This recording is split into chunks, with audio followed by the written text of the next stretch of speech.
Sole proprietorship के पहले हम इसकी डेफिनेशन को समझते हैं, इसके कैरेक्टरिस्टिक्स को समझते हैं, तो इससे हमें काफी हद तक सोल प्रोप्राइटरशिप समझ आ जाएगा। फिर इसके एडवांटेजेस और डिसएडवांटेजेस को देख लेंगे। सोल प्रोप्राइटरशिप वो फॉर्म ऑफ बिजनेस ओनरशिप होता है एक सिंगल ओनर जिसमें एक सिंगल ओनर बिजनेस को ओन और ऑपरेट करता है। क्या कहा मैंने? ओन और ऑपरेट करता है।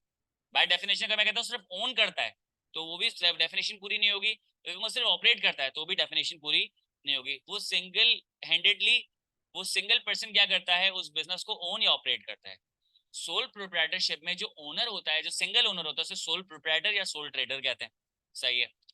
सोल प्रोप्राइटरशिप में यूजुअली एम्प्लॉयज का कॉन्सेप्ट नहीं होता। सही है। सोल प्रोप्राइटरशिप में यूजुअली एम्प्लॉयज का कॉन्सेप्ट नहीं होता। अगर एम्प्लॉयज होते हैं तो नंबर ऑफ एम्प्लॉयज कम होंगे, पहली बात। और उनका स्किल सेट काफी अंडर डेवलप्ड होगा, यानी कि अनस्किल्ड लेबर होगा उनके पास। रीजन, उनकी प्रॉफिटेबिलिटी मार्जिन कम है, प्रॉफिट मार्जिन कम है। प्रॉफिट मार्जिन कम होने की वजह से तो अगर वो थोड़े बहुत पैसे दे भी सकते हैं तो वो उस बंदे को देंगे जो हेल्पर के तौर पे होगा। जो सैलरी देगा, अगर लेट सपोज एक बंदा है वो सोल प्रोप्राइटरशिप लेके चल रहा है और उसका जो पर मंथ प्रॉफिट 1 लाख रुपए का है। सही है। 1 लाख रुपए का प्रॉफिट है तो वो जाहिर सी बात है 20,000 रुपए का बंदा रख सकेगा हेल्पर, जिसको हम छोटा कहते हैं। सही है। अब लेट सपोज अगर वो जो है वो बोलता नहीं मैं तो मैनेजर रखूंगा 80,000 रुपए का, तो क्या 20,000 रुपए तो खुद छोटू हो जाएगा वो तो उसका मतलब ये है कि वो मैनेजर वगैरह नहीं रख सकता। तो उसका मतलब वापस आ जाते हैं, सोल प्रोप्राइटरशिप में एम्प्लॉयमेंट का कॉन्सेप्ट नहीं होता।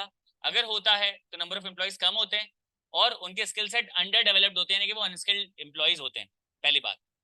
दूसरी बात कि अगर वो एम्प्लॉयज एब्सेंट है, अवेलेबल नहीं है, तो उनके रोल को ओनर्स ही अज्यूम कर लेते हैं।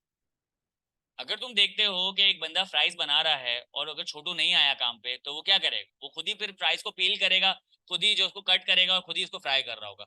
या लेट से अगर किसी बेकरी पे कैश काउंटर पे बंदा नहीं आया, उसने छुट्टी मार ली है, तो क्या होगा, तो उन्हें खुद ही कैश काउंटर गले पे बैठ जाएगा ना, कहते गले पे बैठ गया, तो वो खुद ही गले पे बैठ जाएगा और कैश को डील कर रहा होगा। लेकिन वो क्या करेगा, अलग से एम्प्लॉय को हायर नहीं करेगा, क्योंकि उसके लिए अफोर्डेबिलिटी ही नहीं बनती है। बात समझ आ गई? और दूसरी बात कि ये एविडेंट हुआ कि वो अनस्किल्ड लेबर को हायर करता है कि जाहिर सी बात उसको रिप्लेस भी इजीली किया जा सकता है, वो खुद ही रिप्लेस कर देगा उस टाइम के लिए, कि अगर कोई अवेलेबल नहीं है वो खुद ही रिप्लेस कर देगा, क्योंकि अनस्किल्ड लेबर में आपको स्किल्स की जरूरत नहीं होती है, बस आपका काम थोड़ा सा बढ़ जाता है। कैश काउंटर पे बैठना या आलू छीलना कोई स्किल्स की बात नहीं है, लड़कों के लिए तो खैर होगी, लेकिन खवातीन के लिए मसले की बात नहीं है, तो ठक ठक करके सारे आलू छील देंगे। सही है। तो कुछ होते हैं लड़के कुकिंग में, तुम्हें से कौन कुकिंग करता है? कोई भी नहीं? शौकिया? कौन करते तुम? क्या क्या बनाते हो? हाँ, मैगी बना लेते हो, तुम्हें आलू छीलने की जरूरत ही नहीं है। खैर, मैं फ्राइज बहुत अच्छे बनाता हूँ तो मैं मुझे फीलिंग बड़ी अच्छी आती है। खैर चलो सही है। लेकिन तलेंगे कहाँ पे, मसला जरा घर से बना के लाएंगे तो वो सारे जो है वो सॉगी हो जाएंगे। इस पे हम डिस्कस कर लेंगे बाद में कभी। फिर आ जाते हैं वापस से सोल प्रोप्राइटरशिप पे। सोल प्रोप्राइटरशिप में सिंगल ओनर होता है जो कि बिजनेस को ओन और ऑपरेट कर रहा होता है। उसके पास मिनिमम नंबर ऑफ एम्प्लॉयज होते हैं और minimum number of employees unskilled होते हैं, उनको रिप्लेस किया जा सकता है इजीली और ओनर ही उनको रिप्लेस कर लेता है। सबसे जो lucrative form of business ownership है ना, सबसे जो lucrative form of business ownership है वो सोल प्रोप्राइटरशिप, जिसकी एग्जांपल आप कराची के गली मोहल्लों में देखते हो, दुनिया के गली मोहल्लों में देखते हो। छोटे छोटे फूड कार्ट लगे हुए हैं, छोटे छोटे स्टॉल्स लगे हुए हैं, छोटे छोटे दुकानें खुली हुई हैं, कोने खांचे में जो है उन्होंने स्टॉल लगाए हुए हैं, ठेले लगाए हुए हैं, क्योंकि इतने बिजनेसेस हैं। सोल प्रोप्राइटरशिप के सबसे फेवरेबल या कह लो सबसे ज्यादा lucrative form of business ownership है। उसकी सबसे बड़ी वजह क्या है? वैसे तो बहुत सारे एडवांटेजेस हैं, सबसे बड़ी एडवांटेज है इंडिपेंडेंस। मतलब मुल्क की आजादी की बात नहीं कर रहा, इंडिपेंडेंस का मतलब है कि उनके पास कंप्लीट कंट्रोल होता है, जैसे चाहे वो बिजनेस चलाए ना, अपनी मर्जी का मालिक, जब चाहूँ उठूं, जब चाहूँ बिजनेस स्टार्ट करूं, जब चाहूँ छुट्टी कर लूं। तो ये कुछ अट्रैक्शंस होती है जिसकी वजह से सोल प्रोप्राइटरशिप सबसे ज्यादा लुक्रेट करती है। आपके आपके शायद ऐसे भी आया होगा या आपने ऐसी को प्रिपेयर किया होगा। मैंने, मुझे याद है हमारे 12th ईयर में, 12th ईयर जो हम सॉरी जो सेकंड ईयर में हमने पढ़ा था, उसमें हमारे पास एक ऐसे आता था, इसमें लिखते थे कि सोल प्रोप्राइटरशिप सबसे ज्यादा suitable form of business ownership Pakistan में क्यों है, popular form of business ownership क्यों है पाकिस्तान में। तो उसमें एक रीजन ये था इंडिपेंडेंस, बाकी खैर एडवांटेजेस लिखे थे हमने। तो ये सबसे ज्यादा आपके पास होता है, आपकी बुक में भी लिखा हुआ है। ठीक है, बात समझ आ गई? तो ये हमने पढ़ लिया सोल प्रिपेयरशिप के कुछ कैरेक्टरिस्टिक्स। अब हम पढ़ते हैं इसके एडवांटेजेस और डिसएडवांटेजेस को। इसका एक एडवांटेज हमने देख लिया कि भाई 100% कंट्रोल आपके पास होता है। इसका एक और एडवांटेज है, 100% प्रॉफिट्स आपके होते हैं, तो यहाँ पे डिस्ट्रीब्यूशन ऑफ प्रॉफिट नहीं है और यूजेज ऑफ प्रॉफिट आप डिसाइड करोगे। पार्टनरशिप में अगर देखा जाए डिस्ट्रीब्यूशन ऑफ प्रॉफिट तो है, लेकिन यूजेज ऑफ प्रॉफिट किसके पास होता है? वो पार्टनर के पास होता है। कि लेट्स सपोज अगर 1 लाख का प्रॉफिट हुआ, 2 पार्टनर थे, तो 50,000 रुपए मिल जाएंगे। पार्टनर इन्हें डिसाइड किया कि यार ये 50,000 रुपए मैं घर पे ले जाऊं, सही है। पार्टनर बी ने डिसाइड किया ये मैं पैसे पूरे बिजनेस में इन्वेस्ट कर दूंगा। अब पार्टनर ए और पार्टनर बी का कैपिटल कितना था? 1-1 लाख रुपए का। अगर पार्टनर बी ने बिजनेस में अपने पूरे 50,000 रुपए डाल दिए, उसका कैपिटल कितना हो जाएगा? 1.5 लाख का। तो कहीं ना कहीं पार्टनर ए अपने आप को इंफीरियर फील करेगा, तो ना चाहते हुए उसने भी अपने पैसे बिजनेस में डाल दिए। तो डिसीजन तो है उसके पास यूजेज ऑफ प्रॉफिट का, होके भी नहीं है। इन्फ्लुएंस हो रहा होगा ना दूसरे पार्टनर से, तो होके भी नहीं। उसने बोला यार कि अगर रेस है ना कि अगर इसने भी इन्वेस्ट कर दिया तो क्या करेगा? कोशिश करता रहेगा उसको तोड़ने की। अबे घर ले जा, बिजनेस तुम्हारा चल रहा है, क्या करेगा प्रॉफिट रख के? ये घर ले जा, भाभी को साड़ी दिला, कपड़े दिला, ये कर वो कर। तो यहाँ जो ये बेसिकली कॉन्सेप्ट आ रहा है ना, ये आ रहा है कि यूजेज इसके पास ही है, डिस्ट्रीब्यूशन इसको करनी नहीं है, और प्रॉफिट का 100% बिजनेस में डालना चाहे बिजनेस में डाल दे, या फिर अगर वो लेट्स सपोज 100% घर पे ले जाना ले जाए, कोई स्प्लिट बनाना चाहे वो कर सकता है, उसकी मर्जी। देन पहला क्या हो गया कि यहाँ पे 100% ओनरशिप आपके पास होती है, तो डिसीजन मेकिंग 100% आपकी, कोई कंट्रोल में आपको शेयर करने की जरूरत नहीं है। दूसरा, प्रॉफिट 100% आपका होता है और 100% प्रॉफिट का यूजेज भी आप डिसाइड करते हो। दोनों समझ आ गए? तीसरा, it is easy and cost efficient to establish a business. Sole proprietorship start करना है, आपने बोला सोल प्रोप्राइटरशिप स्टार्ट करना है, मेरे पास पड़े हुए हैं लेट्स सपोज 50,000 रुपए। आप 40,000 रुपए का एक ठेला खरीदो, 10,000 रुपए उसमें सब्जी लगाओ, बल्कि नहीं 9,000 रुपए की सब्जी लगाओ, 1,000 रुपए की घंटी ले लो, टन टन टन सब्जी वाले शुरू हो गए, बिजनेस शुरू। अब कोई लीगल डॉक्यूमेंट थोड़ी पूरे करने पड़ेंगे, नहीं आपको अपने ठेले को रजिस्टर कराना पड़ेगा रजिस्ट्रार के पास, या आपको उसकी टैक्स की रसीद देनी पड़ेगी, या उसका नाम बताना पड़ेगा, मेरे ठेले का नाम है काला पीला ठेला, कुछ भी जो उसका नाम आपको रखना है। तो ऐसा कुछ करने की जरूरत नहीं है। आपने क्या करना है? बिजनेस स्टार्ट करना। सही, तो बहुत छोटी एग्जाम्पल हो गई, थोड़ी बड़ी एग्जाम्पल दें। भाई आपने इलाके में दुकान खरीदी, आपने क्या किया कि वहां पे जो शेल्फ वगैरह बनवाया, वहां पे अपने सामान डाला, बिजनेस स्टार्ट कर दिया। वहां पे ज्यादा से ज्यादा कौन आएगा? डीएमसी वाला आएगा, उसको उसके पैसे दे देना, पुलिस वाला आएगा, उसको उसके पैसे दे देना, उसके बाद आप बिजनेस करो। कोई आपको रजिस्ट्रार के पास जाके थोड़ी ये कोई वो करवाना पड़ेगा कि भाई मैंने दुकान खोली है तो उसका नाम रजिस्टर कराना पड़ेगा, लोकेशन रजिस्टर करानी पड़ेगी, ऐसा कोई लीगल डॉक्यूमेंट्स वगैरह आपको बनाने की जरूरत नहीं। देन तो easy and cost efficient to start a business, सही है। अब cost efficient depends on the business you are doing. बड़ा बिजनेस करोगे तो कॉस्ट ज्यादा होगी, लेकिन उसकी cost compare to partnership and company कम ही होगी स्टैब्लिश करने की, क्योंकि उसमें लीगल डॉक्यूमेंट शामिल नहीं होते। देन इसके बाद आ जाते हैं, it is easy and cost efficient to end a business. आपने ठेला निकाला था, आपने सब्जी बेची, सब्जी आप लेकर आए थे 9,000 रुपए की, आपने पूरी सब्जी बेची 8,000 रुपए की, बोला नहीं तो बिजनेस ही बेकार है। आपने 40,000 रुपए का ठेला लेकर आए थे, आपने 40,000 रुपए का ठेला जो है ना उस बंदे को बोला भाई वापस ले ले, उसने बोला वापस फूड पैसे लौट दे दूंगा। उसने बोला ठीक है मुझे 35 में बेच दो। तो चलो ठीक है यार, 5,000 का नुकसान सही, आपने 35 का बेच दिया, आपके 9,000 रुपए 8,000 रुपए उससे आ गए थे, तो 40,000 रुपए आप 50,000 रुपए इन्वेस्ट किए थे, 6,000 रुपए का नुकसान करके 44,000 रुपीज आपके हाथ में आ गए। घंटी आपके पास पड़ी, आप बजाते रहे घर पे, लोगों को तंग करें टन टन टन। तो उसका मतलब है कि रिजॉल्व हो गया, बिजनेस खत्म। इतने हिम्मत इतनी मेहनत करने की जरूरत भी नहीं है, इतनी मेहनत करने की भी जरूरत नहीं है। समटाइम्स क्या होता है कि लेट सपोज बिजनेस खुद से डिसॉल्व हो जाता है, पार्टनरशिप में बिजनेस खुद से डिसॉल्व हो जाता है, कि सॉरी कंपनी में सॉरी सोल प्रोप्राइटरशिप में बिजनेस खुद से डिसॉल्व हो जाता है। कैसे? अगर जो ओनर है वो इनसॉल्वेंट हो जाए, कंगला हो जाए, सही है। दूसरा, अगर वो इनसेन हो जाए, पगला जाए, ठीक है। तीसरा, उसका इंतकाल हो जाए, ठीक है। तो इसका मतलब है कि डेथ, इंसॉल्वेंसी और इनसैनिटी की वजह से भी सोल प्रोप्राइटरशिप खत्म हो जाती है। लेट्स से आपके इलाके में एक बाबा है, वो आके अपने केबिन पे बैठता था, वो जो ना अपना बिजनेस चला रहा था, वो बाबा बहुत ज़ईफ था, खांसता रहता था, खांस रहा है। अब आप दो लोग हो, अब आप फ्राइज खा रहे हो बराबर में, और आपस में ना वो बेट लगा रहे हो कि देखिए ना आज गया कल गया। दूसरा बोल रहा है नहीं भाई अल्लाह ताला को जिंदगी, बोला नहीं मुझे लग रहा है ना कि ये नहीं बचेंगे। अगले दिन आप फ्राइज खाने आए, दुकान बंद, सामने लगा बेटा फ्राइज तू ही खिलाएगा, बाबा गए, बिजनेस खत्म। आपने बिजनेस खत्म, तो आपको क्या लगा कि भाई बंदे के निमटने के वजह से बिजनेस भी निमट गया। अगले दिन क्या, वो फ्राइज खाने बाबा बैठे हुए थे। तो दूसरे बंदे ने बोला कि भाई अब तो तू फ्राइज खिला, क्योंकि पिछली बार तो मैंने खिलाए थे, तो उसने फ्राइज खिला दिए। फिर अगले दिन फिर आए, बाकायदे दुकान बंद है और बोर्ड लगा हुआ है कि बाबा निकल गए। तो अब जब बाबा निकल लिए तो इसका मतलब है कि बिजनेस बंद। तो it is easy and cost efficient to end a business, to wind up a business. Advantage हो गया। एक और एडवांटेज बताएं। एक और एडवांटेज ये है कि सोल प्रोप्राइटरशिप में सीक्रेसी होती है। सोल प्रोप्राइटरशिप सीक्रेसी होती है। सर इसका मतलब क्या हुआ? इसका मतलब है कि आपको बिजनेस या ट्रेड सीक्रेट्स किसी को बताने की जरूरत नहीं है। एग्जांपल दें, एग्जांपल लो। सोल प्रोप्राइटरशिप में एग्जांपल मजे की होती है कि लेट सपोज, वहीं पे आ रहा हूं मैं, कि लेट सपोज आप जो है वो बिजनेस ओनर थे, आप बनाते थे घर पे, आप घर पे चिप्स बनाते थे, और जब आप चिप्स बनाते थे उसमें मसाले का आपने ऐसा ब्लेंड बनाया हुआ था, घर वाले खानदान में तारीफ करते थे, वाह यार क्या आप चिप्स बनाए। आपने बोला मैं एक काम करता हूँ बिजनेस स्टार्ट करते, तो आपने ठेले लगा के चिप्स बेचना शुरू कर दी। आपका बिजनेस चल पड़ा, बहुत ज्यादा कस्टमर्स आने शुरू कर, आपने छोटा रख लिया। अब छोटा क्या करता था, पील करता था और चॉप करके आपको फ्राइज दे देता था।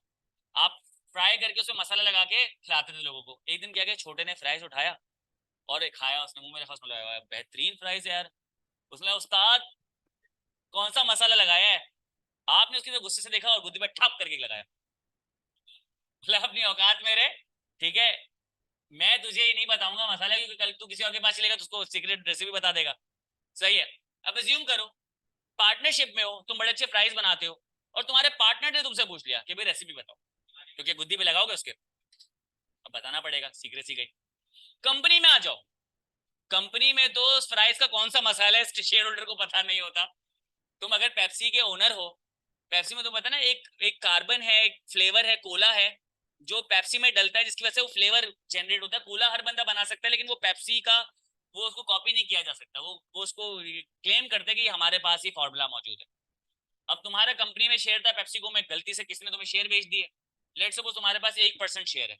तुम गए फैक्ट्री के अंदर, रिसेप्शन बोला हाँ भाई मुझे बताओ कोला का रेसिपी क्या है। तो बोलेंगे कि भाई हम क्यों बताएं आपको, तो बोलेंगे मैं ओनर हूँ, 1% शेयर है मेरा। तो दो लोग आपको यहाँ से पकड़ेंगे और बाहर रखकर आ जाएंगे, बोलेंगे हम आपको नहीं बताते। तो यहाँ तो ओनर से ही सीक्रेसी है, यहाँ तो ओनर से ही। तो इसका मतलब है कि ये एडवांटेज है किसका?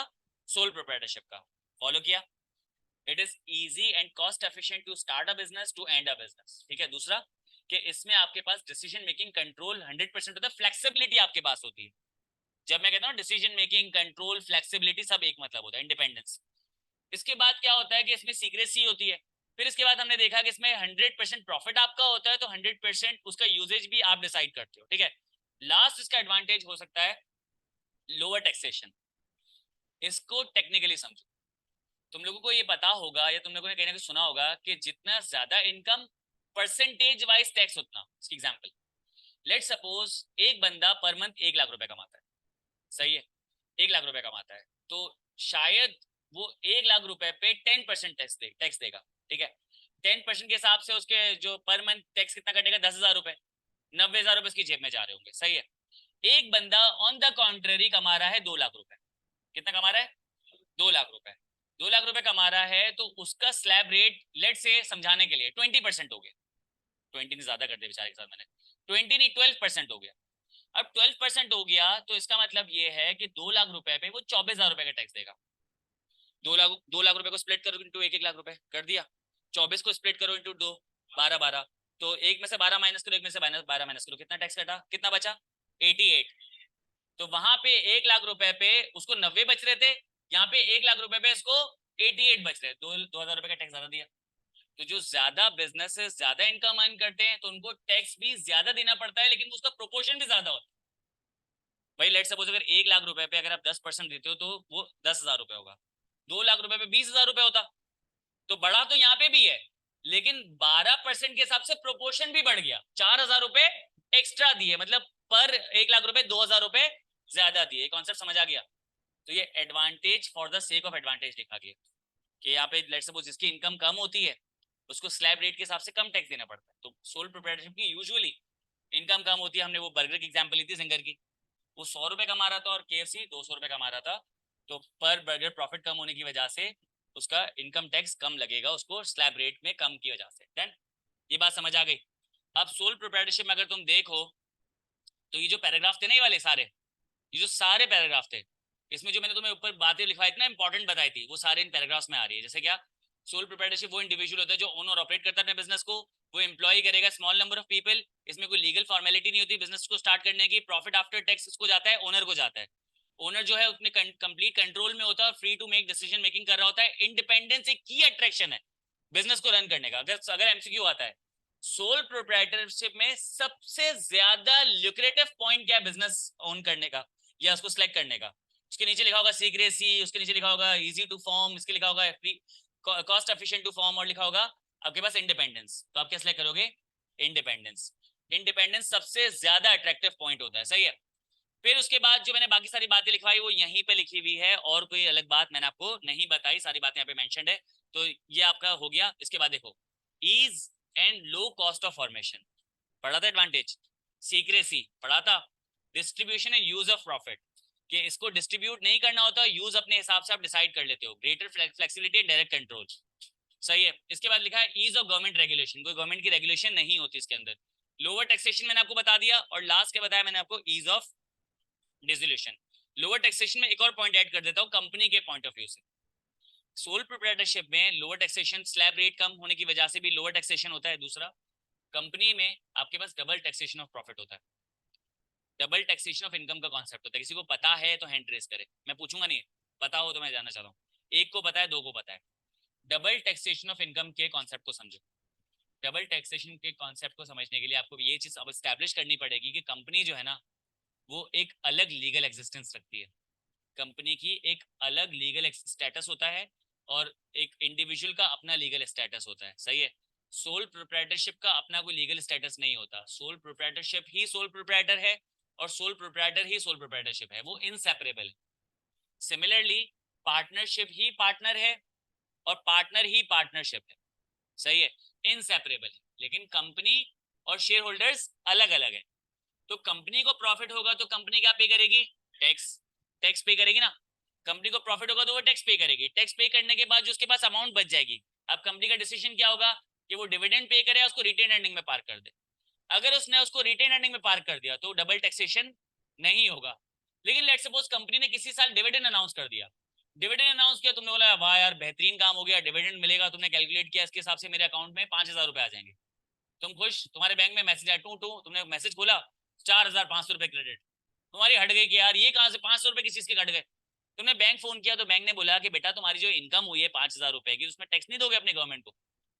तो तुमने बोला कि सर ये तो मेरा तो ऑलरेडी कंपनी का टैक्स कट चुका है। तो बोला कंपनी अलग यूनिट है, उसकी अलग एग्जिस्टेंस है, तो उसने अपना टैक्स दिया था। तुम्हें डिविडेंड मिला है, तुम्हारी इनकम है, तो तुम्हारा टैक्स अलग कटेगा। इसको बोलते डबल टैक्सेशन ऑफ इनकम। यहाँ पे कंपनी को तुम आदि और मानव समझो कि जब प्रॉफिट डिस्ट्रीब्यूशन की बात आएगी तो दोनों सेपरेट यूनिट थे ना, तो जब एक्सपेंस की बात आएगी तो दोनों सेपरेट यूनिट है, दोनों को अपने अपने पैसे देने पड़ेंगे, सही है। बात समझ आ गई? डन है। वरना ये भी तो कह सकते हैं भाई कंपनी को प्रॉफिट मिल गया तो शेयर होल्डर को प्रॉफिट मिल गया, डिविडेंड देने की क्या जरूरत है, तब नहीं बोल रहे। लेकिन जब इनकम मिल रही है तो टैक्स कटने पे रो रहे। डबल टैक्सेशन ऑफ इनकम का कॉन्सेप्ट समझ आ गया? तो उस पॉइंट ऑफ व्यू से भी एडवांटेज है, यहाँ पे सिंगल टैक्स ही होता है। सोल प्रोप्राइटरशिप और सोल प्रोप्राइटर एक ही बंदा है, तो अगर सोल प्रोप्राइटरशिप ने टैक्स काट लिया, उसका मतलब है कि उसके ऊपर अब जब प्रॉफिट का डिस्ट्रीब्यूशन होगी या यूजेज होगा तो उस पर कोई टैक्स नहीं कटेगा, है। ये समझ आ गया लोअर टैक्सेशन वाली बात। आगे बढ़ जाए, डिसएडवांटेजेस पे आ जाते हैं। डिसएडवांटेज पे लिखा है पहला है अनलिमिटेड लाइबिलिटी। किसने वर्ड पहले सुना है? अनलिमिटेड लाइबिलिटी, सही है। किसको इसका मतलब एग्जैक्टली पता है? ठीक है, हाँ, मैं पूछ नहीं रहा, बस अपने हद तक किसको पता है, अपनी अंडरस्टैंडिंग के लिए, ठीक है। अनलिमिटेड लाइबिलिटी, पहले वर्ड समझना पड़ेगा लाइबिलिटी, सही है। लाइबिलिटी के वर्ड को समझने के लिए आपको समझना पड़ेगा कि लाइबिलिटी का मतलब होता है रिस्पॉन्सिबिलिटी टुवर्ड्स पेमेंट। कि अगर आप रिस्पॉन्सिबल हो किसी को कोई अमाउंट वापस करने के लिए, तो जब तक आप वो अमाउंट वापस नहीं करोगे आपकी रिस्पॉन्सिबिलिटी खत्म नहीं होगी, तो आप लायबल हो गए, सही। रिस्पॉन्सिबिलिटी तो और भी होती है, लेकिन यहाँ पे रिस्पॉन्सिबिलिटी है पेमेंट से रिलेटेड या कमर्शियल टर्म्स की रिस्पॉन्सिबिलिटीज होना। कि लेट्स सपोज आपको किसी को पैसे वापस करने हैं या आपको किसी को गुड्स देने हैं। कि लेट्स सपोज आपने क्या किसी से पैसे ले लिया एडवांस में, उसने सामान आपने उसको वापस नहीं किया, तो आप उसको पैसे वापस करोगे या उसको उसका सामान डिलीवर करोगे? तो इसका मतलब है कि आप उसके लिए रिस्पॉन्सिबल हो टुवर्ड्स पेमेंट, तो this is called liability. Liability समझ आ गई? अब आ जाते हैं कॉन्सेप्ट। अनलिमिटेड लायबिलिटी का मतलब क्या होता है? देखो हमने क्या कहा कि बिजनेस और सोल प्रोप्राइटर जो है वो इनसेपरेबल। सोल प्रोप्राइटरशिप और सोल प्रोप्राइटर इनसेपरेबल है, हमने ये बात कही, सही। अब हुआ ये कि एक बंदे ने अपने, उसके पास पड़े थे 2 करोड़ रुपए, पहले तो पता नहीं बंदा कौन है, 2 करोड़ रुपए पड़े हुए, खैर उसके पास पड़े हुए। उसने क्या कहा कि यार मैं काम करता हूँ कि बिजनेस में 1 करोड़ रुपए से बिजनेस स्टार्ट करता हूँ, 1 करोड़ रुपए से बिजनेस स्टार्ट करता हूँ, 1 करोड़ रुपए में सेफ साइड पे रख देता हूँ, ये मेरी पर्सनल प्रॉपर्टी है, अगर कुछ 19-20 होते तो काम आ जाएंगे। तो उसको नहीं पता था उस बेचारे मासूम को कि उसके वर्ड उसके सामने आ जाएंगे। खैर उसने 1 करोड़ रुपए से बिजनेस स्टार्ट किया, उसने बिजनेस स्टार्ट किया और 1 साल में उसको प्रॉफिट हुआ 50 लाख रुपए का। वाह यार बेहतरीन। तो उसका मतलब है कि उसने बिजनेस में 50 लाख रुपए री इन्वेस्ट कर दिया, उसका बिजनेस कितना हो गया, 1.5 करोड़ रुपए का। पर्सनल प्रॉपर्टी 1 करोड़ रुपए की और बिजनेस प्रॉपर्टी 1.5 करोड़ रुपए की, डन। अब उसका कॉन्फिडेंस लेवल 7वें आसमान, उसने बोला यार मैं तो ज्यादा प्रॉफिट निकाल सकता हूँ, तो अगर मैं 1 करोड़ रुपए पे 50 लाख रुपए निकाल सकता हूँ, तो मैं 1.5 करोड़ रुपए पे तो फिर मैं 75 लाख रुपए निकाल लूंगा। तो व्हाट इफ कि अगर मेरे पास 3 करोड़ रुपए हो तो मैं 1.5 करोड़ रुपए निकाल लूंगा। मासूम था ना, अभी नया बिजनेस स्टार्ट किया था। उसने बोला कि 1.5 करोड़ रुपए मुझे कहाँ से मिलेंगे, मैं अपने घर से तो पैसे नहीं लूंगा। वो बैंक के पास गया, बैंक है एक शैतानी दारा, सही है। उसने आके देखा कि मुर्गा आ रहा है, उसने बोला ठीक है 1 करोड़ रुपए, ठीक है हमको 1.5 करोड़ रुपए दे देंगे, और उससे कुछ चीजें असाइनमेंट करवा ली, गिरवी रखवा दी, घर की प्रॉपर्टी, बैंक बैलेंस, गाड़ी वगैरह सब उसने गिरवी रखवा लिया, बिजनेस भी गिरवी रखवा दिया। तो उसने गिरवी रखवा के 1.5 करोड़ रुपए बैंक ने उसको दे दिए, और पीछे सब दुआ करने शुरू कर, बंदे का बिजनेस डूब जाए, बंदे का बिजनेस डूब जाए, बंदे का बिजनेस डूब जाए। वो चाहते कि एक साथ सारे पैसे मिल जाए ना। तो हुआ ये कि एक बंदा जो है उसने 1.5 करोड़ रुपए लिए, अब उसके बिजनेस कितने का हो गया, 3 करोड़ का, जिसमें से 1.5 करोड़ उसके हैं, इक्विटी फाइनेंस है, और 1.5 करोड़ रुपए डेट फाइनेंसिंग है। 3 करोड़ रुपए उसको क्या लगा था, अगले साल के एंड में मुझे 1.5 करोड़ का प्रॉफिट होगा, मैं बिजनेस को उनके 1.5 करोड़ वापस कर दूंगा, तो मेरी इक्विटी कितनी हो जाएगी, 3 करोड़ रुपए की, सही है। उसके माइंड में प्लान था। हुआ ये, एग्जाम्पल नंबर 1, उसे अगले साल लॉस हुआ 50 लाख रुपए का। कितना हुआ, 50 लाख। उतना दिल बर्दाश्त हो गया वो, उसने क्या किया, अपना बिजनेस पूरा बेचा, बिजनेस बेच दिया उसने, उसको मिले 1.5 करोड़, 2.5 करोड़ रुपए मिले, 2.5 करोड़ रुपए मिले। और उसने क्या किया कि बैंक को उसके 1.5 करोड़ रुपए वापस कर दिए, और 1 करोड़ रुपए उसने अपने घर के बैंक में वापस डाल दिए। मतलब 2 साल में ना उसने कुछ कमाया ना बेचा, 2 साल जाया वो जिंदगी के। चलो ठीक है कोई मसला नहीं है, कम से कम घर में 2 करोड़ रुपए पड़े हैं, सूद खा सकता है वो। उसका मतलब नहीं है मैं प्रमोट कर रहा हूँ भाई, गलत चीज है। ये मैं तफरी के पॉइंट ऑफ व्यू में से कह रहा था, ठीक है। तो उसने बोला कि ये मैं करूंगा कि मैं बिजनेस नहीं करूंगा। दूसरा दूसरा सिनेरियो हुआ ये कि उसने जो है वो 3 करोड़ रुपए की उसकी एसेट्स थे, जिसमें से 1.5 करोड़ रुपए डेट फाइनेंस थे, 1.5 करोड़ रुपए इक्विटी फाइनेंस थे। हुआ ये कि उसको लॉस हो गया 3 करोड़ रुपए का, नहीं उसको उसको लॉस हो गया, लेट से उसको लॉस हो गया 2.5 करोड़ रुपए का। कितना लॉस हुआ, 2.5 करोड़ रुपए का, बल्कि नहीं, उसको लॉस हुआ 2 करोड़ का। कितना हुआ, 2 करोड़ का, ठीक है। जब उसको उसको 2 करोड़ का लॉस हुआ, तो उसका मतलब ये है कि उसके बिजनेस की वैल्यू कितनी बची, 1 करोड़ रुपए। उसने बिजनेस बेचा और बैंक को उसका 1 करोड़ रुपए वापस कर दिया, बैंक ने बोला बाकी 50। उसने बोला भाई मेरा बिजनेस तो डूब गया। उसने क्या बोला कि तुम और तुम्हारा बिजनेस इनसेपरेबल हो, तो तुम अपने घर को बेचो, या बैंक से 50 करोड़ लाके दो, या कुछ और प्रॉपर्टी को लिक्विडेट करो, मुझे मेरे 50 लाख रुपए चाहिए। उसने क्या किया, उसने अपनी गाड़ी बेची और बैंक से कुछ पैसे निकाल के बैंक को दे दिए। तो इसका मतलब है कि उसकी प्रॉपर्टी में से 50 लाख रुपए कम हो गए। दूसरा केस। तीसरा केस, उसको लॉस हुआ 2.5 करोड़ का। जब उसको 2.5 करोड़ का लॉस होगा, तो बिजनेस की वैल्यू कितनी थी, 50,000, कितनी बची, 50,000 रुपए, 50 लाख रुपए। 50 लाख रुपए बची, तो क्या करेगा, बैंक को 50 लाख रुपए दे देगा। अब घर में कितने पड़े हैं, 1 करोड़ रुपए, तो बैंक को भी पैसे दे देगा। अब उसके बाद लेट सपोज घर बचा हुआ था 10 लाख रुपए का, वो भी दे देगा बैंक को, सही है। फिर बैंक क्या करेगी, नहीं हुआ ना अभी, पूरे नहीं हुए अभी, हो रहे, पूरे चल रहे हैं। हाँ, बैंक के हो गए 50 लाख रुपए, बैंक के इसके बचे थे बिजनेस के, चलो सही है, हो गए। तीसरी एग्जाम्पल कि उसको और ज्यादा लॉस हो गया, उसने उसने बिजनेस बेचा, उसने बिजनेस बेचा, अपना घर बार सब बेच दिया, और 50 लाख रुपए उसके पास एक्स्ट्रा बचे। अब सुनते रहना, 50 लाख रुपए एक्स्ट्रा बचे। तो उस बैंक ने क्या किया, उसका घर भी ले लिया, उसकी गाड़ी भी ले ली, उसके बैंक अकाउंट को भी सीज कर लिया, घर के अंदर जितने भी फर्नीचर, ज्वेलरीज और जितने भी सारे आइटम्स थे सब ले लिए, सही है। इवन जो उसके जिस्म के ऊपर कपड़े थे वो भी डिमांड किए।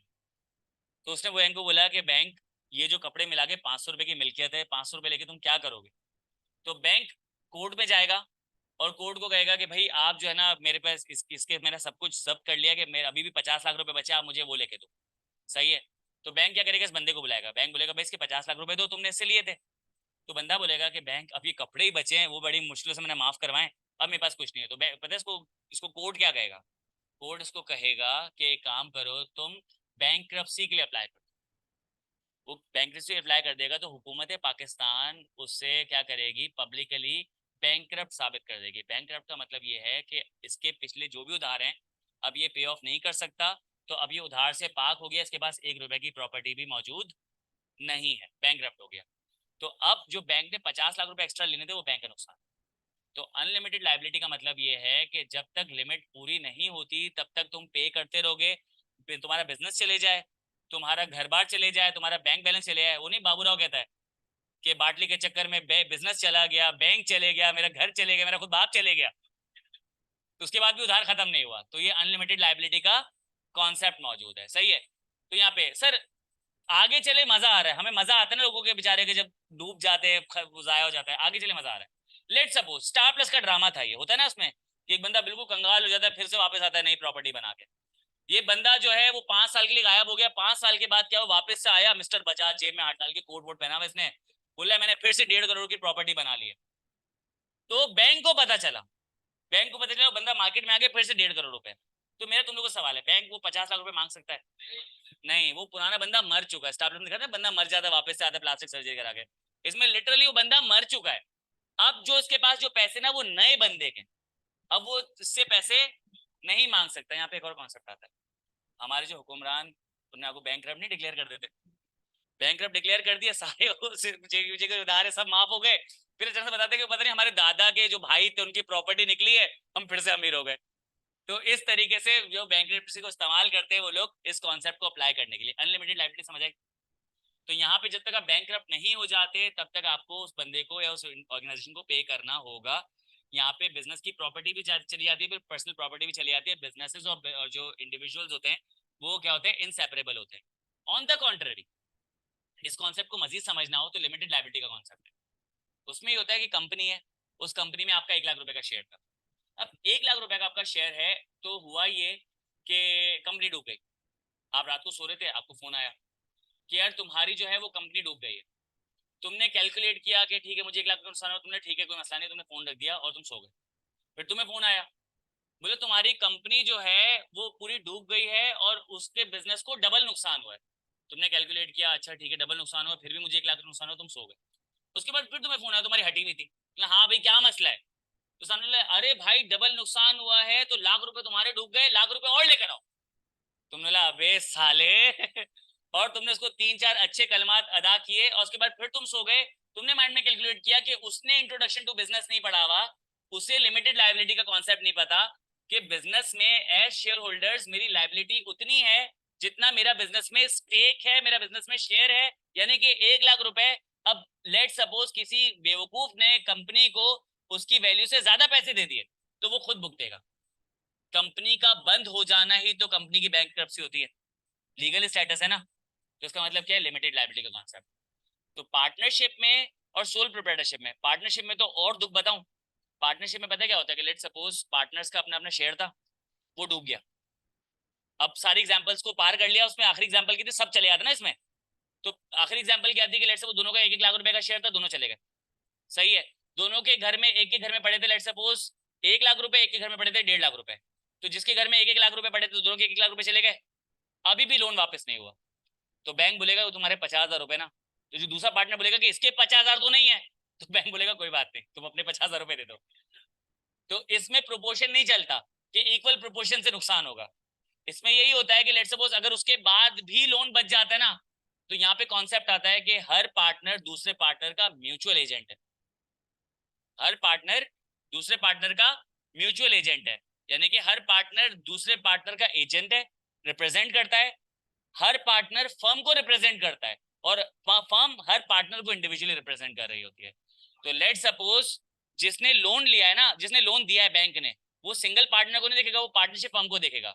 तो अगर लेट सपोज दोनों पार्टनर के पास घर में एक के पास 1 लाख रुपए, के पास 1.5 लाख रुपए पड़े थे, तो वो इन देखेगा कि इसके पास 1 लाख थे, इसके पास 1.5 लाख थे, वो देखेगा कि इन दोनों के पास मिला के घर में कितने थे, 2.5 लाख रुपए थे। तो जब तक सारे पार्टनर्स के पैसे खत्म नहीं हो जाते वो क्या करेगा, अपनी रिकवरी करता रहेगा। या तो पहले रिकवरी खत्म होगी या फिर वो बंदा बैंकरप्ट हो जाएगा। ये कॉन्सेप्ट समझ आ गया? अनलिमिटेड लायबिलिटी समझ आता है? इसके बाद हमारे पास है डिफिकल्टी इन रेजिंग फंड्स। ये इसको छोटे से मैं डिफाइन कर देता हूं मैं। डिफिकल्टी इन रेजिंग फंड का मतलब ये होता है कि जितना छोटा बिजनेस होता है ना, इससे भी आप बिजनेस आइडेंटिफाई कर सकते हो। हमने पढ़ा था ना कि जो किस किस तरीके से बिजनेस वेरी कर सकता है। तो यहाँ पे सोल प्रोप्राइटर के होने की वजह से आपको बैंक लोन नहीं देती, कंपनी को बैंक लोन दे देती है। अगर किसी केस सिनेरियो में अगर आपको लोन मिल भी जाता है ना, तो उस लोन में सिक्योरिटी ज्यादा होगी, आपसे मांगी जाएगी, और साथ ही साथ आपको परसेंटेज ऑफ इंटरेस्ट ज्यादा पे करना पड़ा होगा एज कम्पेयर टू कंपनी। तो ये डिसएडवांटेज हो गया। और एवेन्यूज भी कम है, सोर्सेज ऑफ फाइनेंस कम है। अपनी जेब से, फ्रेंड्स एंड फैमिली से इंटरेस्ट फ्री लोन मिल जाएगा, बैंक से इंटरेस्ट वाला लोन मिल जाएगा, 3। और कंपनी में आपके पास बहुत सारे सोर्सेज ऑफ फाइनेंस मौजूद है, जब पढ़ेंगे तब मैं आपको बता दूंगा। Limited skills. एक बात बताओ, एक बंदे के अंदर कितने स्किल्स हो सकते हैं? 10, 15, 20, 25, 100, 200, 1000। लेकिन कहीं ना कहीं तो लिमिट लग जाएगी ना। लेकिन उसके मुकाबले अगर दूसरा बंदा खड़ा कर दो साथ में एक और, तो उसका मतलब है कि स्किल सेट बढ़ जाएगी। तो सोल प्रोप्राइटरशिप में ज्यादा से ज्यादा एक बंदे की स्किल सेट है। पार्टनर में स्किल सेट बढ़ाने एक और बंदा बढ़ा दो, स्किल सेट बढ़ाने एक और बंदा बढ़ा दो। ठीक है। यहाँ पे आप क्या कर सकते हो, दूसरा ऑप्शन ये है कि एम्प्लॉय ले आओ। लेकिन एम्प्लॉय में भी आपको पता है कि आप कौन सा एम्प्लॉय लेकर आ सकते हो? अनस्किल्ड। यहाँ तो वैसे ही स्किल नहीं थी, आप बंदा लेकर आ रहे हो अनस्किल्ड, तो आप क्या करो, सिर्फ एक्स्ट्रा पैसे दे रहे हो, आपको उससे स्किल सेट का कोई फायदा नहीं मिल रहा। ठीक है, ये बात समझ आ गई? लैक ऑफ कंटिन्यूटी, वो चाचा की एग्जांपल, चाचा गए बिजनेस गया, सही है। या लेट सपोज एक दिन चाचा आए और शुरू हो गया अमिताभ बच्चन टा टा टा टा टा, शुरू हो गया। बोले इसका मतलब है कि चाचा को घर लेके जाओ, अब ये बिजनेस नहीं कर सकते। ठीक है, तो लैक ऑफ कंटिन्यूटी। उसके बाद अगला लिखा हुआ है difficulty in finding qualified employ. पैसे ही नहीं है देने के, क्वालिफाइड एम्प्लॉय कहां से लेकर आएंगे? जैसे आप कंपनी में देखते हो, director finance, director marketing, HR manager, lakh lakh रुपए, नॉन एग्जीक्यूटिव डायरेक्टर, जो इसको अलग ही वो है, मोहब्बत है। तो आप क्या कर सकते हो कि यहाँ पे आप अरेंज कर सकते हो, सोल प्रोप्राइटरशिप में नहीं कर सकते। सर टैक्सेशन, वहां पे एडवांटेज में आ रहा था, यहाँ पे डिसएडवांटेज पर आ रहा था। ठीक है, तो ये वाला टैक्सेशन ना मैं आप लोगों के लिए यहाँ पे छोड़ रहा हूँ। इस टैक्सेशन को मैं आपको अगली क्लास में एक्सप्लेन करूंगा। और जब मैं एक्सप्लेन करूंगा तो आप बोलोगे सर इसी क्लास में एक्सप्लेन कर देते, क्योंकि इतना यूजलेस पॉइंट है ये। ठीक है, तो अगली क्लास में मिलते हैं और अगली क्लास में ये वाला टैक्सेशन डिस्कस करूंगा। आई होप कि आपको एडवांटेजेस एंड डिसएडवांटेजेस और सोल प्रोप्राइटरशिप पूरा समझ आ गया होगा, किसी भी पॉइंट में मसला नहीं होगा, हो तो पूछ लीजिएगा। ठीक है, इंशाल्लाह मुलाकात होती है अगली क्लास में। ख्याल रखिएगा, अल्लाह हाफिज। ऑनलाइन स्टूडेंट्स आप भी पूछ लीजिएगा अगर कोई सवाल हो तो। बचत हो गई, बता दिया अगर आपको याद रखे सर एनोटेशन बंद करनी है। ठीक है,